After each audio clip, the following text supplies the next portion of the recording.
नमस्ते दोस्तों, स्वागत है आपका केयर स्टूडियो में।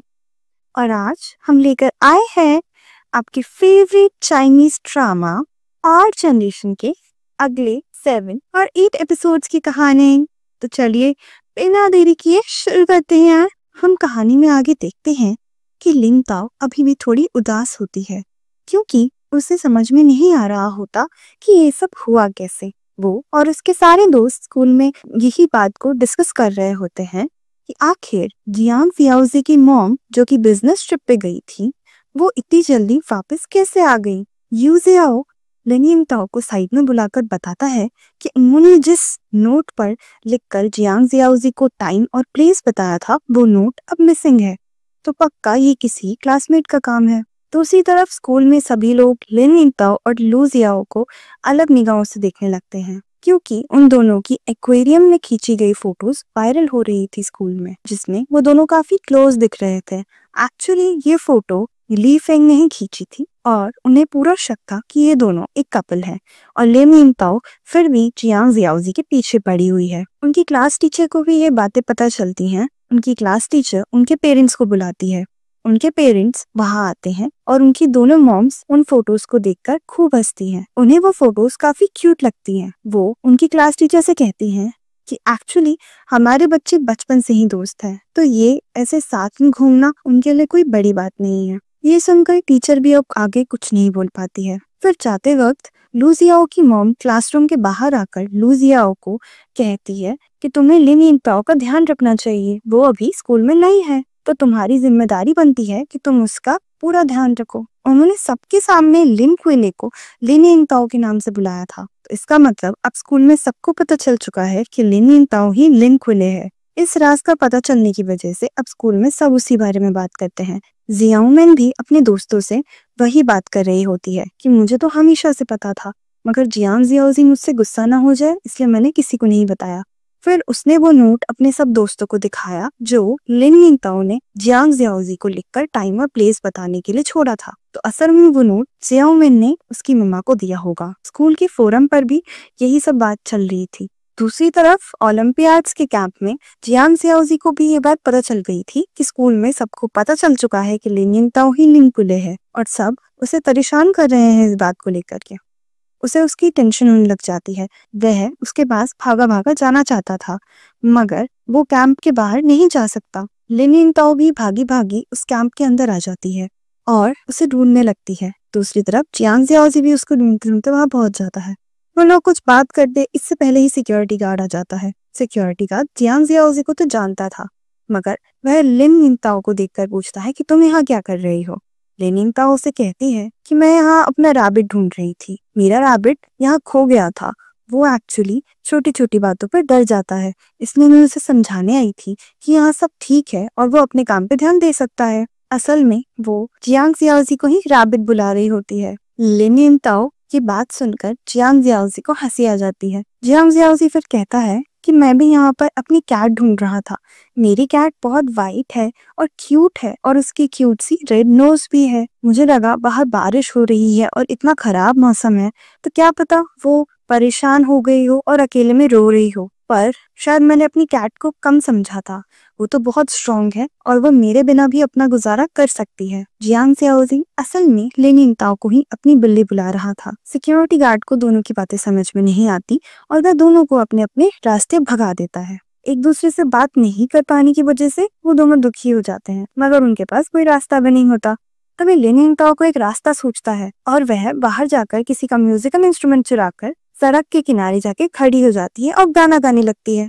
जहाँ से वो गाना गा रही थी उसके ठीक सामने जियांग जियाओजी की खिड़की होती है। जियांग जियाओजी अपनी खिड़की से उसको फ्लैशलाइट फ्लैश करके उसके साथ वाइब कर रहा होता है और दोनों एक मोमेंट के लिए फ्रीज हो जाते हैं। अगले दिन हम देखते हैं कि लिन यिंगताओ स्कूल में पढ़ाई का प्रेशर बढ़ जाता है। लिन यिंगताओ लगातार कम स्कोर कर रही थी और अगर उसके इतने ही कम मार्क्स आएंगे तो उसे क्लास 18 से निकाल दिया जाएगा, इसलिए वो मन लगा के पढ़ने लगती है। वह अपनी टीचर से भी प्रॉमिस करती है कि वो अब अच्छा परफॉर्म करेगी। वह पूरा पूरा दिन पढ़ती ही रहती है।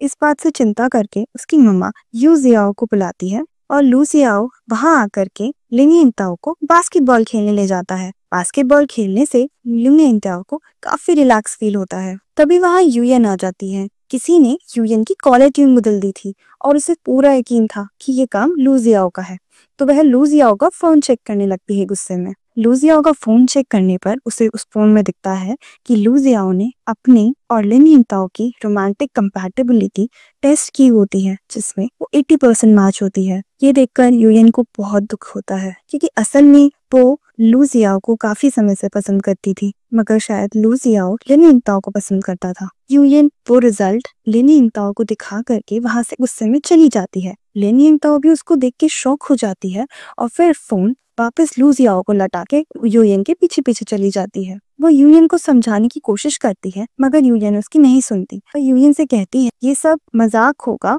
इस एज में उन्हें इन सब बातों में पड़ने की जरूरत नहीं है, ये सब एक डिस्ट्रैक्शन है। यूयन उससे कहती है कि क्या तुम्हें जियांग जियाओजी भी डिस्ट्रैक्शन लगता है, क्या तुम उसके बारे में भी यही कह सकती हो। तो लिनिंगताओ को शांत होना पड़ता है। अगले दिन हम स्कूल में देखते हैं कि लिनिंगताओ अपने सभी दोस्तों के साथ नहीं आई होती है स्कूल, वो अब अकेले आती है। उसके सारे दोस्त सोचते हैं कि उन्होंने ऐसा क्या कर दिया।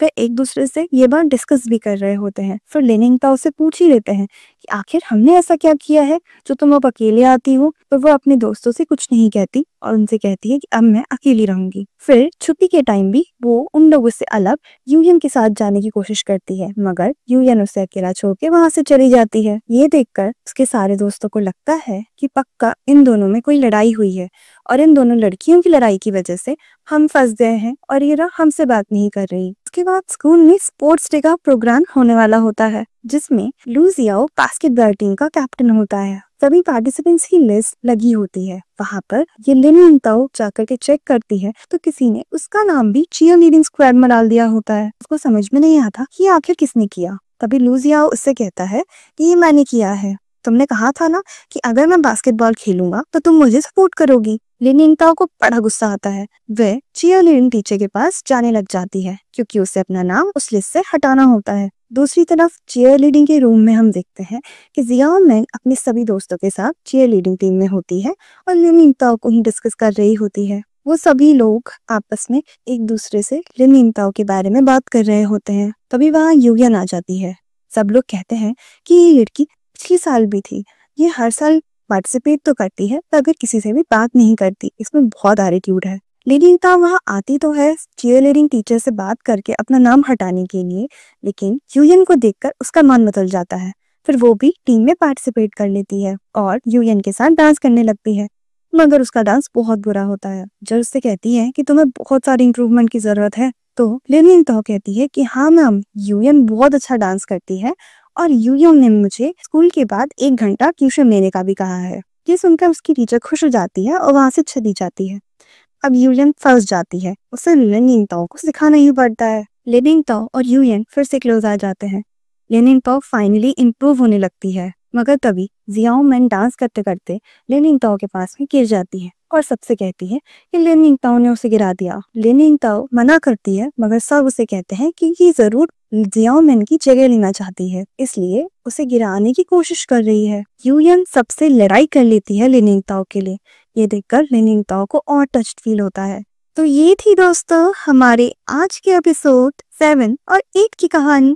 इससे आगे की कहानी सुनने के लिए हमसे बने रहिएगा और अगर ये कहानी आपको पसंद आ रही हो तो कमेंट जरूर कीजिएगा। थैंक यू, मिलते हैं अगली पार्ट में।